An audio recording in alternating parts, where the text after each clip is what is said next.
जय जिनेंद्र। आज हम छत्र से संबंधित कुछ प्रश्न जानेंगे।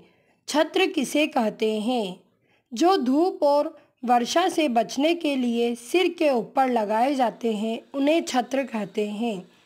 अगला प्रश्न, भगवान के ऊपर छत्र क्यों लगाए जाते हैं? उत्तर, भगवान सम्राटों के सम्राट हैं, चक्रवर्तियों के चक्रवर्ती हैं, इंद्रों के इंद्र हैं। इसी बात को बतलाने के लिए भगवान के ऊपर 3 छत्र लगाए जाते हैं। अगला प्रश्न, भगवान के ऊपर 3 छत्र ही क्यों लगाए जाते हैं? उत्तर, भगवान ऊर्ध्वलोक, मध्यलोक और अधोलोक के एक छत्र सम्राट है, इसीलिए भगवान के ऊपर 3 छत्र लगाए जाते हैं।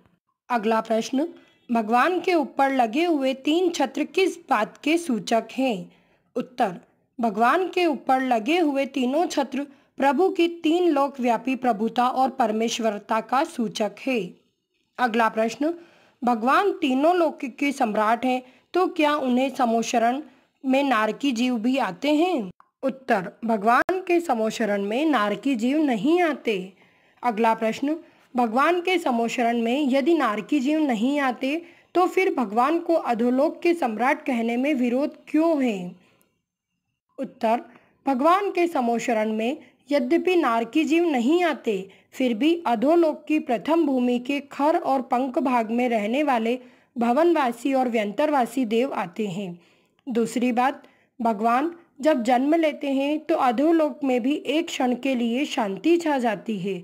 तीसरी बात, भगवान जब मोक्ष जाते हैं तब कोई न कोई तीर्थंकर या केवली समुद्रघात करते हैं, तब उनके आत्म प्रदेश तीनों लोकों में व्याप्त होते हैं। इन सभी कारणों से भगवान को अधोलोक के सम्राट कहने में कोई विरोध नहीं है। अगला प्रश्न, अधोलोक में कितनी भूमियां हैं? उत्तर, अधोलोक में 7 भूमियां हैं। रत्न प्रभा, शर्करा प्रभा, बालुका प्रभा, पंख प्रभा, धूम प्रभा, तम प्रभा, महातम प्रभा। यही 7 नरक भी हैं।